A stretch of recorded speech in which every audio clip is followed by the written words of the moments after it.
Good afternoon. My name is Gad Lebanon and I'm leading the labor market program here at the Conference Board. Welcome to a special webcast from our New York studio.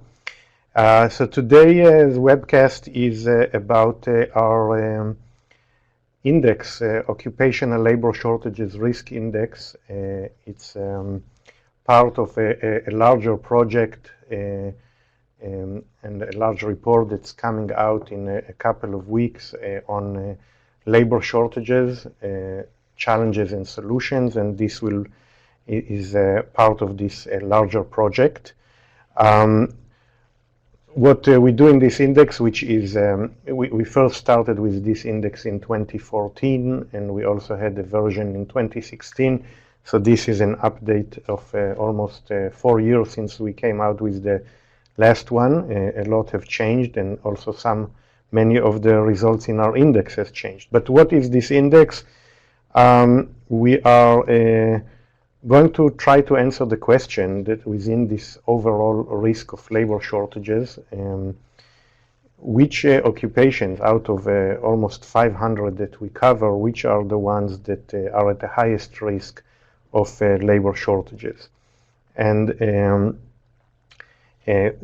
we also look separately at kind of blue-collar and manual services occupations, or in general occupations that do not require a BA, and separately at occupations that do require a BA degree, because in general we find, and some of you who following our work know that we find that labor shortages are much more noticeable in blue-collar and manual services occupations than in the highly educated white-collar ones. So I'll start with a brief review of that, and then we'll get to the specific occupations. So, for example, we'll discuss why healthcare occupations are at a high risk and why STEM occupations, and that may surprise some of you, experience relatively low risk of labor shortages. But some housekeeping reminders before. If you're interested in HRCI, SHRM, or CPE credits, you need to type your full name, email address, and specify the type of credit that you are craving for.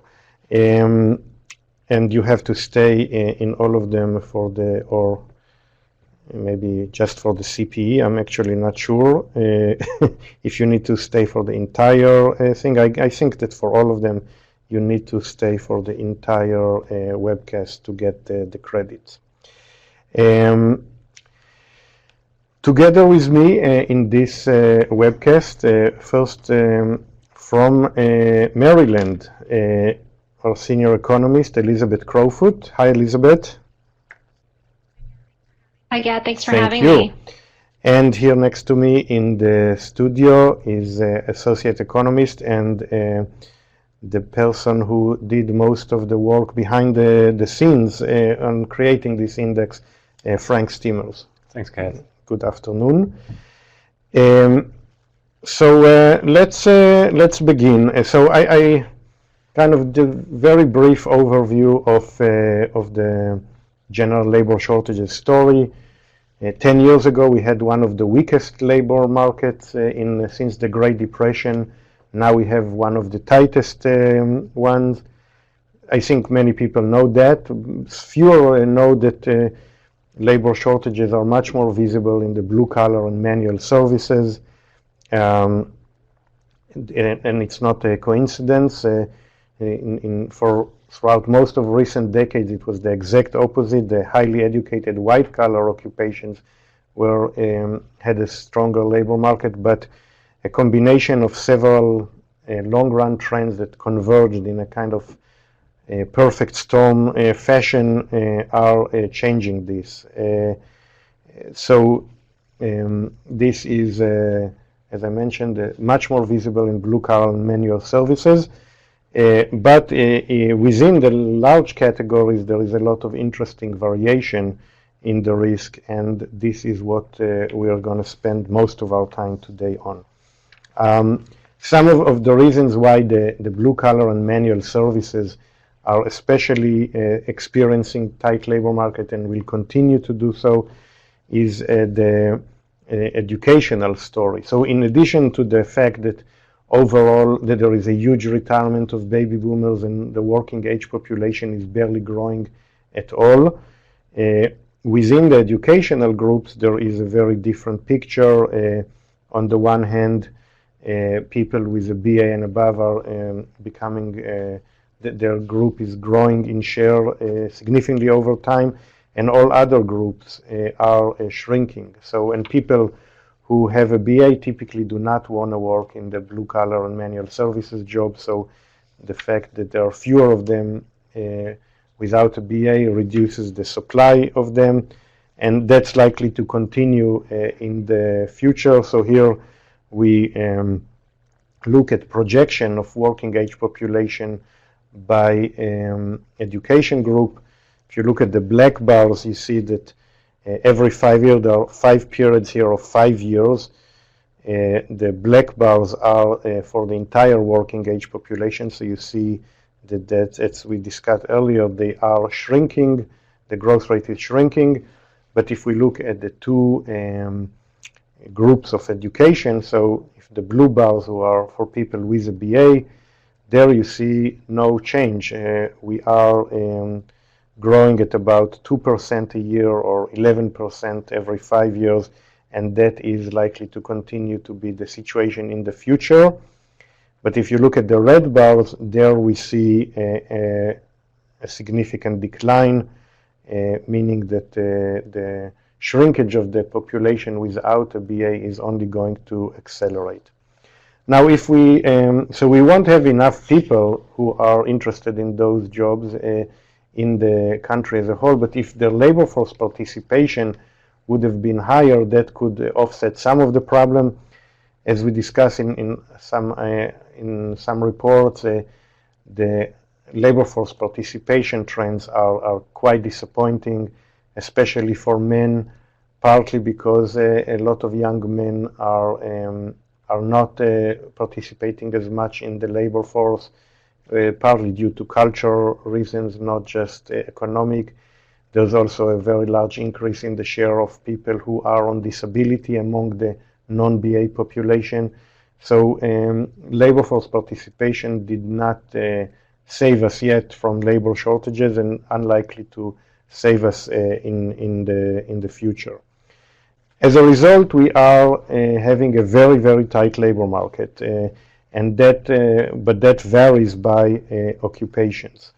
So what we have in this chart, we look at the unemployment rate for 5 groups of occupations.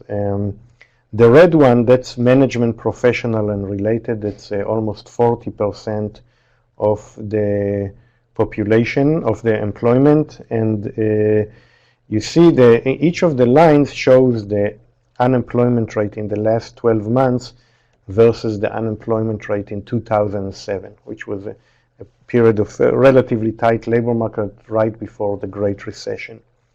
So in the red line, we're just now reaching 2007 unemployment rates. In other occupations, especially in the manual services and the blue-collar occupations, the construction, extraction, maintenance, production, transportation, and material moving, there the unemployment rates are already well below 2007 rates, and in some groups they are the lowest ever recorded. So that's a much tighter labor market for those occupations, and we are also seeing that in the wage growth. So what we have here, management, professional related occupations, again, the almost 40% of employment are in the red line. That's their wage growth, and you see that the acceleration in the red line is quite moderate and still well below 2007 rates, whereas if you look at the blue line, that's for all other occupations, mostly people without a BA, there we see a much more significant acceleration to the point that we are already above pre-recession rates. And the gap in favor of the blue-collar and manual services occupations is probably the highest we ever experienced. So definitely unusual times. And we also, and Elizabeth will talk in a minute, we also did a survey where we asked about the impact of labor shortages on companies, and the different answers that we got from blue-collar versus white-collar companies. Elizabeth, you want to talk a little about that? Sure. So this was the result of our labor shortages survey. And what we found here is we asked companies not only what are they doing to solve the problem, but what are some of the adverse business outcomes that they have seen as a result of difficulties recruiting and retaining workers. And what you see in this chart is the answer to that question. So we have companies that are comprised mostly of blue-collar workers, represented by the blue bar, and companies comprised of mostly white-collar workers, represented by the white bars. And overall, regardless of the occupational makeup of companies, most are operating with unfilled positions. Almost all of them are. And many of them are also have increased employee workload or overtime. But as you go down the list of other business outcomes, you see that those blue bars are much larger than the white bars in some cases. So it's really that blue-collar companies are feeling the business impacts of labor shortages much more severely than their white-collar counterparts, especially in certain areas. For example, lowering morale and employee engagement is more of a problem amongst blue-collar employers, increasing employee attrition, and also in terms of recruitment, blue-collar employers are seeing decreased candidate conversion rates and also candidates that are not showing up for interviews. And most interestingly, we also see that there's an impact on the bottom line, that blue-collar companies, we find that 37% of blue-collar companies say that they are seeing a negative impact on their profitability versus only 9% of white-collar companies. So that really goes to show that, again, it's those blue-collar companies that have been most impacted by labor shortages. Thank you, Elizabeth. And just a reminder to our audience, if you have any questions or comments, don't hesitate. You no need to wait until the end, and please type them. And as I said, that there is a question here. Oh, that's a good question. Will there be less blue-collar jobs, or at least decreasing numbers at some point? So, yeah, if the well, the answer is maybe no, but it's a good question, because if together with the declining supply of people who could work in blue-collar and manual services, there was also a drop in the demand for them, then we wouldn't have a labor shortages problem. But the reality is that there is actually, in recent years, there has been a strong increase in the demand for blue-collar and manual services to the point that it's growing on average as fast as the rest of the economy. So some of the increases because of the spread of e-commerce and the large demand for drivers and warehouse workers to produce all of those deliveries. And also there's been the fastest growth in manufacturing in several decades. And also the aging of the baby boomers is creating a strong demand for health support workers and personal care. So a lot of those categories are growing rapidly. So we have, on the one hand, a drop in the supply of such workers, and at the same time an increase in demand, and that's why we are experiencing such a shortage, and why it's likely to continue, at least from the demographic trends suggest that this will continue.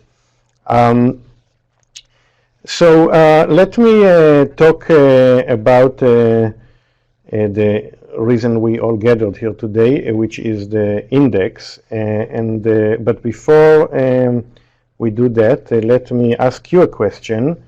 Let's see what you expect to happen. So, in which occupation group do you foresee the biggest labor shortages?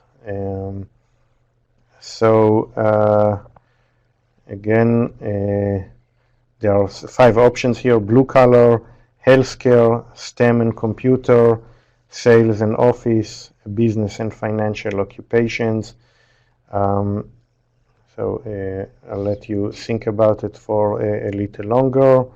Blue collar, healthcare, STEM, sales and office, and business and financial. Which occupation group do you foresee the biggest labor shortages? Let's close it in 5, 4, 3, 2, 1. Okay, we're closing it. And yeah, well, we kind of told you some of what we think before so maybe we biased your results, but because the results here are actually quite in line. Yeah, it could also be that some people already went to some of the next slides. Or people went to the next slide and know what the results are. But I think 75% of you, 76, think that it's either blue collar or healthcare occupations, and that's indeed where we see. And none of you think that it's in sales and office, and that's also in line with our results. So in general, that's pretty in line with what we're going to show you. I would just only say with STEM and computer occupations, there we maybe have a discussion. There are results. The results are more mixed, and we're going to elaborate on that in a few minutes. There's a question here. If the combination of blue-collar shortages and growing college debt will result in lower high school grads going to college. In theory, I think that may happen. Also, the shrinking wage gap between college graduates and non-college graduates may also push people not to go to college. But the less data that I've seen is not showing a major reversal in that. In fact, if you look at the share of people who are aged 22, 23 with a BA, that is still growing. But maybe already there is some changes in enrollment. But it's not happening yet. But you'd expect it to happen at some point. Okay, so let's go to the reason why we have an occupational labor shortages risk, because there is one national labor market, but there are hundreds, if not thousands, of more specific labor markets for different groups, different types of jobs, and there is a lot of variation across those jobs in the factors that pose a risk for labor shortages. So we wanted to capture that and say something about which occupations of the almost 500 that we cover are at the highest risk. And to the best of our knowledge, this is the only analytical framework that tries to measure this. It's not an easy task. I mean, as a forecaster, I can tell you that just forecasting what the GDP growth will be in the next quarter is very challenging. So to say which occupations out of 500 will have the highest risk of labor shortages in the next 10 years is even harder. But still, it's an important question that we get asked a lot. And in this webcast, we're going to try to answer it. So, so how are we answering it? So a little about the methodology. So we kind of gathered several indicators that we think are related to the risk of labor shortages in the next decade. And we divided them into 3 sub-indexes or 3 groups. The first one is what we call the demand-supply component. And there the idea is, the faster the growth is in the occupation, in the demand for that occupation in the next 10 years, and the more people will retire, that will increase the risk of labor shortages. And at the same time, the more people are going to join this occupation in the next decade, the lesser the risk of labor shortages. So we are trying to measure some of this, and we rely here a lot on the Bureau of Labor Statistics employment projections by occupations. So that's this part, which is, we think, the most important part of the index. Then there is also the issue what we call the flexibility index. So if a labor shortages does occur, some occupations we think have more flexibility to adapt to the shortages. So for example, if you can automate the job, there is a lower risk. If you can offshore it, if you can get people to work from home and do it, all of those things are adding to the flexibility. If, on the other hand, a job requires certification, that reduces the flexibility. If you can rely on the immigrant population to do the job, that is also increases the flexibility. So those are some of the things that we are looking at. Finally, we look at the education index, and the idea there is that how difficult it is to produce a worker in a specific occupation. So if you have shortages of physicians, for example, that's not something you can solve overnight. It takes many years to become a physician. So we kind of take into account the education requirement, how much training and experience is needed to perform the job. So we take all of those things into account when we look at the index here.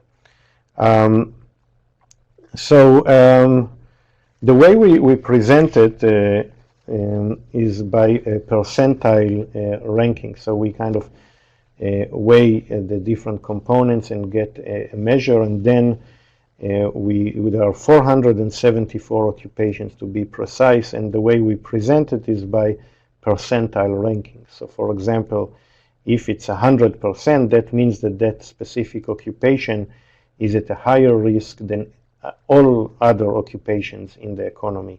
If it's 50%, that means that this occupation is exactly in the middle. It's at a higher risk than 50% of the occupations.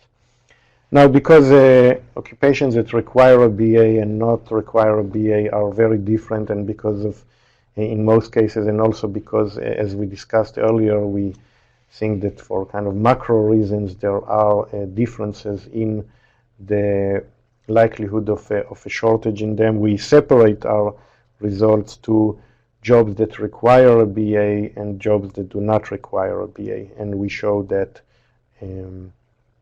separately. There is already an interactive tool for our 2016 index that is one of the most popular web pages on our website. Members have been using it significantly, and we will update that very soon. So you can see the newer version of that, and then you can look at each of the 474 occupations and all of the components to understand why an occupation is ranked high or low. There is a question here. Did we consider the drug testing rules? Do employers need to loosen their standards for drug testing, especially with the easing of marijuana possession laws? That could increase the available talent pool.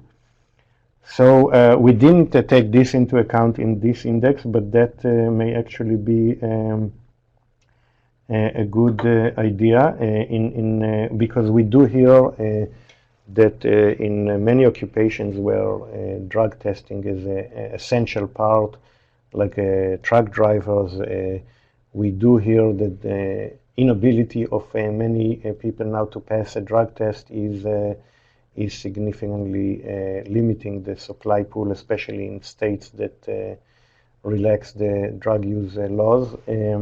So that may be something that we should consider. Whether or not employers should loosen them, I think it depends. Like, I don't think we want 20-ton truck being driven by someone on drugs, but maybe in other occupations we could do some relaxing of drug testing, and we heard about some companies that are actually relaxing that. So I guess it's on a case-by-case basis. So to give you an example, both some of the main results, but also on how to kind of look at those results. So we first looked at groups. So here, this is not part of the 474. That's after we grouped the occupation groups that do not require a BA, and we see the results here. So for example, how to read this. So healthcare support, this is the group among the non-BA group that is ranked the highest, so 79.6%. That means that on average, if you look at across all the specific occupation within the healthcare support group, on average they have a risk that is higher than 80% of all occupations. And and then we look at the three other columns are for the three sub-indexes. So we see that healthcare support is ranked high because of the high demand-supply ratio, the fast growth versus relatively, and a lot of new entrants relative to retirements. It's also a not very flexible occupation, like for example, we'll show why that is. Also here, installation, maintenance and repair and construction and extraction, they are also ranked quite high. Also a lot of it is because of the demand supply they are ranked high there as well. Also, they are not the most flexible. Some perhaps surprising is that production workers are ranked quite low. You see only 31.4%, and that is because they are ranked low in almost every category, both the demand supply, flexibility, and the education and skills. And we'll talk more in detail about that. Sales related is ranked the lowest, and a lot of it is because of the demand supply that it is ranked the lowest there as well. And Frank, let's look at some of the details, especially for the demand and supply, why some were ranked high and some were ranked low. Right, so thanks, Gerd. So what we're now looking at is only demand supply index. So basically the numbers that we see in the first column are exactly the same as in the previous chart what you were showing. And to give some more detail now to what you were showing with healthcare support, a very important reason why it is ranked so high has everything to do with expected strong employment growth. Of course, we know that we have an aging population with many baby boomers that are retiring, and we also know that older people often require more medical assistance. So for that reason, there's a very strong expected employment growth in healthcare support occupations. And if you compare it across all these other occupations, what you can see is that it is really much higher. But for example, I want to point out here also the difference between construction and extraction employment growth and the employment growth for production. So construction and extraction, that will just continue over the next decade, while in production there's is expected a decrease, and this also explains why production is ranked relatively lower compared to construction extraction, also compared to installation, maintenance. Another one I want to point out. Just quick, so the reason why construction 9.8 is above the average, which I think is around 5%. It's 5. Yeah. So why is construction and extraction expected to grow faster than the overall economy? Yeah, so I think I looked at some specific occupations and some reasons are that the expectation is that we're going to more green residential buildings. So We get new buildings, think about solar panels. So that means you need a lot of people in installation, different construction. So that's why the demand will probably be high for these occupations. And we see there's three groups here that have a negative growth: office and administrative support, production, and sales and related. Is that related to automation? So for production, it is related to automation also, because it is expected that a lot of processes can become more efficient. For office and administrative support occupations, definitely it has to do with automation, and we have done some recent research on that, and we see that especially those occupations now have the highest risk of getting automated. In the case of sales and related, it's also a little automation, but you also just have to think about the shift from brick and mortar to e-commerce. So that means less people needed physically in the store. Okay. But I see some of the group that is ranked the highest. That's also because of the other part of the demand supply. That's the new entrants versus retirements. Right. So let's just focus on this red box, and you can see that especially in these blue collar manual services occupations, we have few entrants, and we expect a lot of retirements over the next decade. And this is of course related to what you started with in this webcast, with a large share of non-BA people moving out of the labor force, few people without a BA entering the labor force, so much few people willing to take on these blue-collar jobs. And for retirements, we know that it is more difficult to delay retirement for these physically demanding jobs. So that's also a reason why the share of projected retirements is so high in these occupations. Thank you, Frank. And we are getting more questions.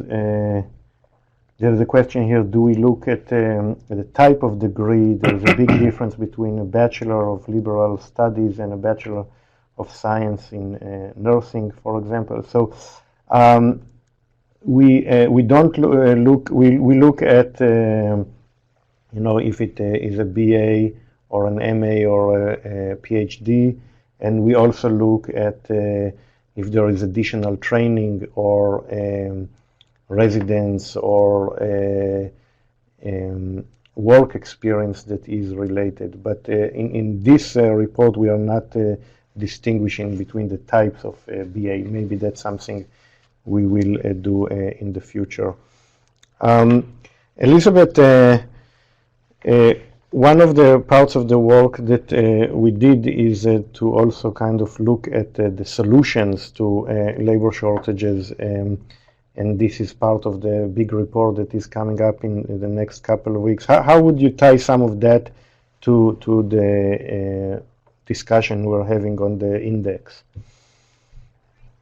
Right, so because it's the companies that hire blue-collar workers, some of these occupations like construction workers and also installation, maintenance, and repair, where we're really seeing those key labor shortages, these are the employers that are doing more to solve the labor shortage problem. So they're implementing more tactics. And here are some examples that I wanted to share on this webcast. So for example, companies are implementing tactical recruitment and retention solutions. These are things like enhancing referral programs, increasing social media efforts, and especially among blue-collar workers, the social media aspect was the #2 solution for combating labor shortages behind increasing wages and salaries. So that's a very key way to target that particular population.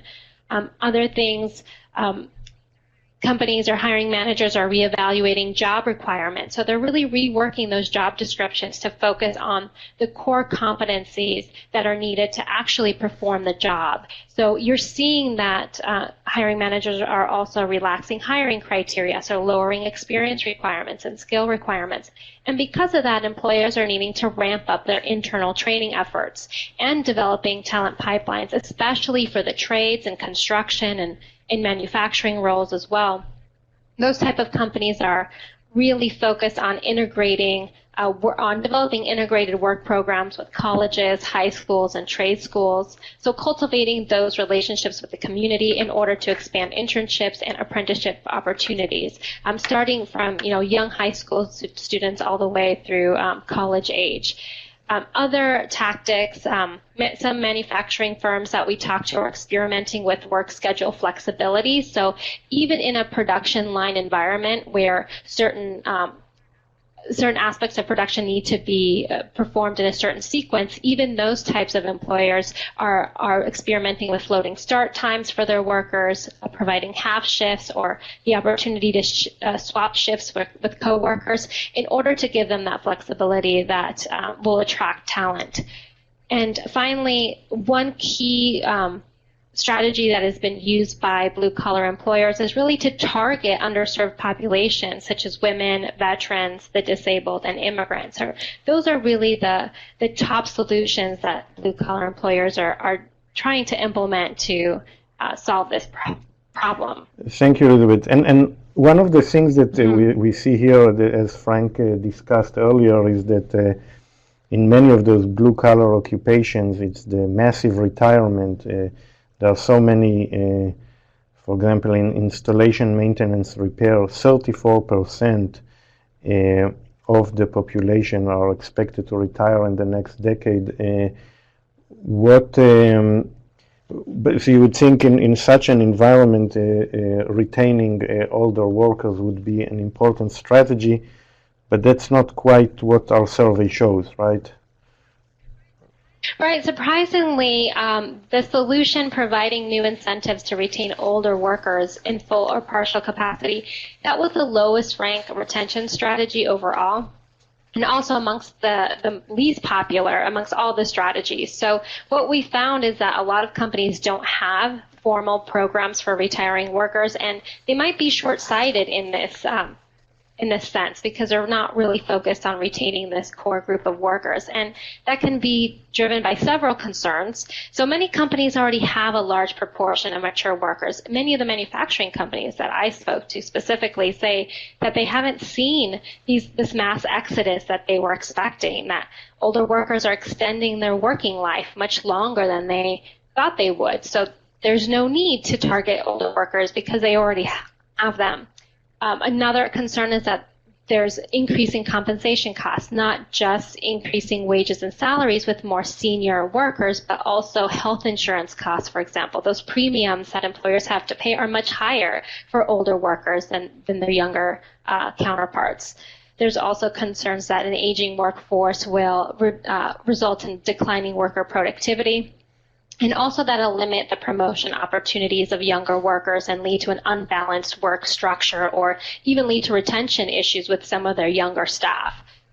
So to combat these perceptions and some of these problems, some of the things that employers or some of the tactics employers can take to try to retain or to appeal to maturing workers, for those that may see that, we are going to expect more retirements as we in the coming year. So in order to combat that, what companies can do is formalize some of these programs and also offer job characteristics that appeal to maturing workers. So for example, those flexible work schedules are something that mature workers are looking for. And phased retirement programs is another option so that older workers can ramp down from a full-time role to a part-time role. Those are also very popular. Another main characteristic that mature workers are looking for is having lower our physical accommodations, is lowering that physical effort that's required to do the job. And many companies in this space are increasing their automation and investing in robotics that is going to help workers with limited physical abilities down the road. And also, mature workers are interested in lifelong learning and training and other engagement opportunities. So companies are offering returnships and even apprenticeships for older workers that want to change career paths, and mentoring opportunities so that they can pass their knowledge on to some of their younger counterparts within the firm. So there's a lot of opportunities that strategies that companies can take in order to extend the working life of mature workers once we do see that they start to retire more in droves. Thank you, Elizabeth. So going back to the index, we talked about the demand and supply part here. There is another reason why some occupations are ranked higher than others, and that is related to what we call the flexibility. So Frank, what our results there show? Right. So with our with our flexibility index, we have actually a wide range of indicators that we look at. What we're now focusing on are the 3 indicators that we believe explain the differences across these occupations. So the first one I want to focus on, that is the probability of automation. We have already discussed it in a little bit in the previous slide, but at the bottom you see why, from a flexibility perspective, it will be easier for employers to deal if a shortage would happen in these occupations, because it will be easier to automate these occupations. So you see for production, building, ground cleaning, office administrative support, also sales and related.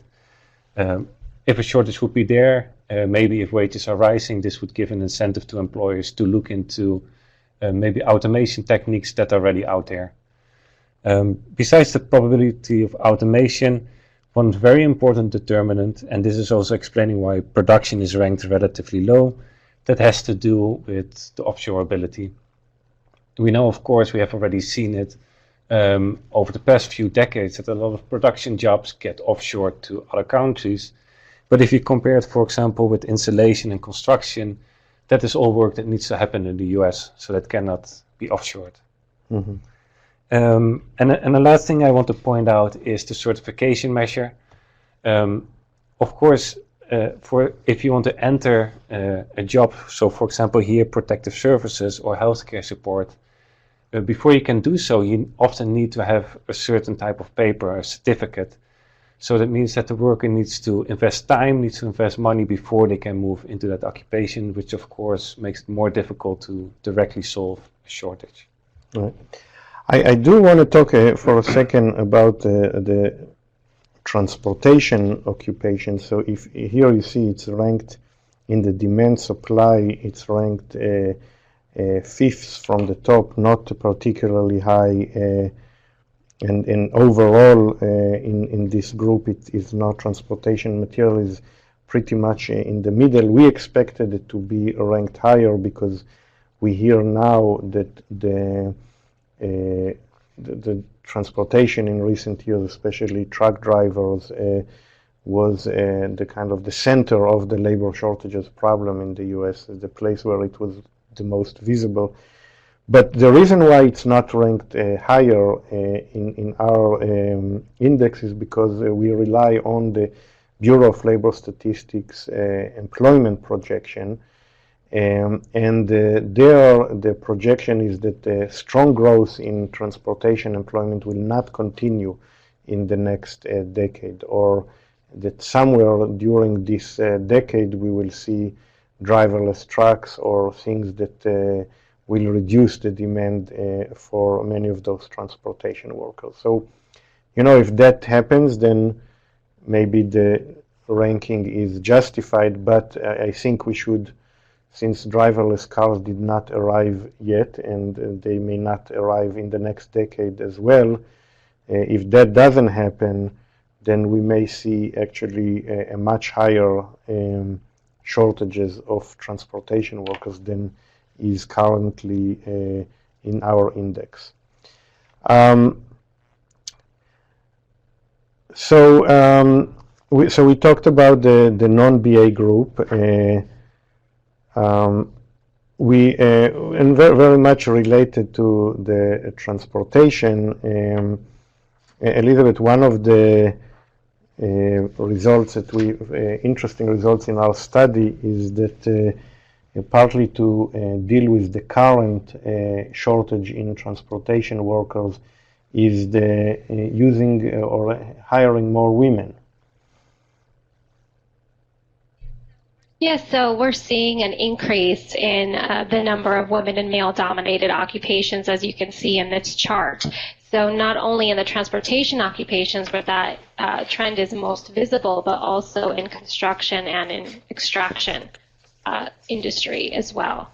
And if we move on to the next slide, a lot of that is because employers are doing a lot to attract women to these roles by making them feel safer and more included in the workplace. So there are various tactics here as well to attract women. One is offering peer support and recognition. A lot of employers are providing online forums or other employee groups that can really minimize the obstacles that are faced by women in these male-dominated workplaces. And manufacturing sector in general has been very advanced in this regard. So the Manufacturing Institute Step Ahead Awards, for example, is a program where the industry in general is recognizing the contributions of women in manufacturing and elevating female role models so that other women are inspired to join the industry. So those type of efforts go a long way to recruiting more women in that space. Mm-hmm. And especially in construction, employers are focusing on safety and physical accommodations, so providing women with workwear and protective equipment that actually fits them, for example, having smaller hard hats or even fall protection harnesses that fit their bodies better and provide greater safety.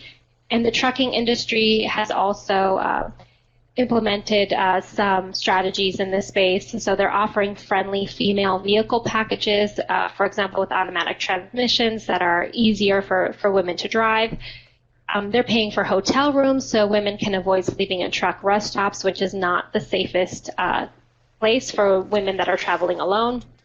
And they're also altering truck routes so that women can be home every 2 or 3 days rather than every 2 or 3 weeks, and then they can still be there for their social and family obligations. So it's that type of accommodations, giving support and focusing on safety and inclusion that's really attracting women to these male-dominated occupations. Mm. Thank you, Elizabeth. And there is a side discussion here in the chat box for those who are interested about also the issue of retirement. So if you're interested in that, but hopefully you can do it while still focusing on the presentation that we are showing you. So Frank, we talked so far about the non-BA types of jobs. What are the main results for our BA types of jobs? Right, so we're now looking in this chart that is basically the same chart as we started with for the non-BA population. Now we're looking at a different group of population where you generally need a BA to work in these occupations. So here, if you remember from the previous one, healthcare practitioners like healthcare support is at the top of the list. And an important reason for that has to do with demand and supply. And in the next slide, we will show you that which components are driving that. Another has to do with flexibility, also very difficult from a flexibility perspective for employers to deal with the labor shortage in healthcare practitioners. Another thing I want to point out is that computer and mathematical occupations, this is something we already discussed with the polling question, that there were some people that expect more shortage here. From our index, we actually see that in many of these occupations, there's a large group of people who are entering this occupation and still few people exiting. So this is a relatively younger workforce. So from that perspective, we don't foresee as much as a shortage compared to the other occupations in this ranking. Right. If the retirement of baby boomers is a main driver of shortages in many of the computer and mathematical occupations, there aren't that many baby boomers to begin with, so it's not so much an issue there. Right, exactly. So if we go to the next slide. So now we're looking only at the demand-supply index. And here for healthcare practitioners, again, you see very strong employment growth that is expected over the next decade. As said, this has to do with the aging of the population and more medical assistance that is going to be needed. Also, they have a relatively high share of expected retirees over the next decade. For computer and mathematical occupations, as we already said, the share of entrants relative to the share of exits is more in balance compared to most of these other occupations in this list. Mm-hmm. There's also a community and social services is ranked very high, and a lot of it is because that's another. We're talking here especially seeing about jobs like social workers and counselors and clergy that are still growing rapidly, and a lot of retirements and relatively few new entrants that is creating a shortage in community and social service jobs. So one of the areas where we expect the highest shortages is in healthcare, and here we have a slide on healthcare, and I think some of the, most of them are ranked very high. There are some surprises there and things that worth talking a little about. One is that physicians and surgeons, you see that it is ranked high, but from the demand-supply perspective, it is actually not ranked very high. And this is related to, oh, sorry, I skipped one. Oh, okay, sorry. The reason is, and Elizabeth, I think you have some information on that, is that the growth rate expected for physicians and surgeons is not as high because a lot of the Bureau of Labor Statistics expects that in the next 10 years, as well as already now, a lot of the tasks that are done by physicians and surgeons are being delegated to physician assistants and medical assistants and other kind of positions that require less education and training. Can you, Elizabeth, can you talk more about it? Sure. Yes. Because we're seeing these labor shortages, especially in the healthcare industry, hospitals and senior care facilities that have a really high demand for these roles are implementing special programs to attract individuals to either become certified for positions like certified nursing assistants or physician's assistants. And hospitals and these senior care facilities are creating other more junior type roles to really free up the time of doctors and other registered nurses that require more training. And in terms of the physician assistants, those hospitals are really focusing on that because PAs can deliver primary care services to certain populations, for example, younger patients that may not need that same level of care. So it's really opening up the possibilities to try to downshift or to shift away some of that healthcare responsibility to lower level professionals to address the labor shortage problem. Yeah, thank you, Elizabeth. And also, if we stay on the BA types of jobs, flexibility is also an important determinant here, right, Frank? Yeah, so again, if we look at healthcare practitioners, you see you cannot offshore it. It is almost impossible to automate a lot of tasks they are doing. The share of immigrants that could provide, that could be a reason for employees to, so already employees have a more diverse workforce there. So they're already used to get people from overseas to work in these occupations. So maybe that is something employees can further explore once they're running into a shortage. One component we haven't talked about yet is teleworking.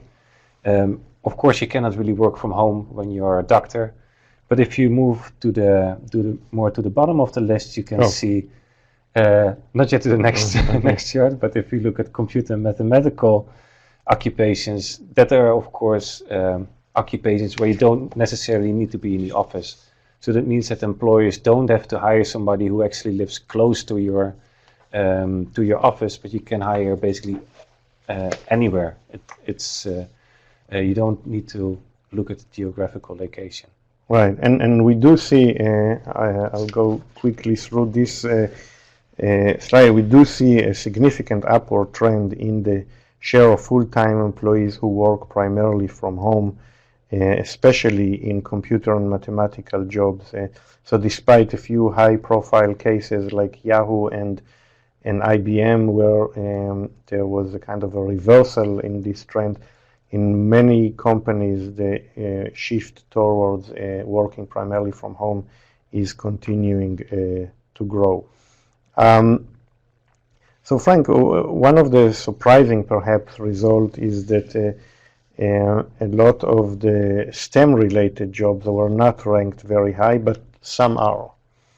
Right, we have here selected a few occupations, and I'm pretty sure that Elizabeth is already hoping to speak about this, because it is about information and security and analyst, and especially for that occupation, we have all heard it in the news. You hear a lot about cyber attacks, so we know that there's going to be, from a demand supply perspective, there's very strong employment growth expected, especially in that occupation, but also more occupations like the research analyst and some mathematical occupations. But for example, web developers, it's a very different story, which also has to do with another component we haven't really talked about yet, education.